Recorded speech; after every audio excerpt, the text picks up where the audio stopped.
अस्सलाम वालेकुम भाई, कैसे हो? ठीक ठाक बराबर हो? ये आप फैंसी कबूतर देख रहे हो। इसके मैंने छोटे छोटे वीडियो बनाए हैं, आप देख सकते हो। पसंद आया तो लाइक शेयर कमेंट लाजमी करना मेरे भाइयों। मैंने छोटे छोटे क्लिप इकट्ठे करके ये वीडियो बनाई है।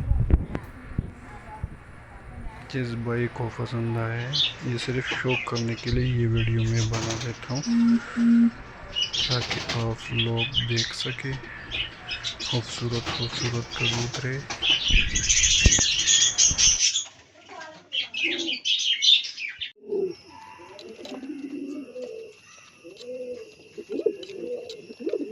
और मेरे भाइयों, दूसरी बात ये भी कि आप लोगों को मैं फैंसी कबूतर का किस्म किस्म वीडियोस दिखाऊं।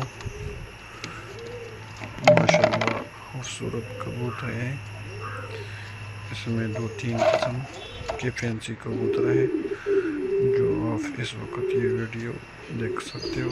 इस वीडियो में है ऑलरेडी। ये छोटे छोटे क्लिप बनाए मैंने, इंशाल्लाह इसके पूरे वीडियो भी बनाएंगे। जिस भाई को ये कबूतर पसंद है, ये वीडियो देख सकते हो आप।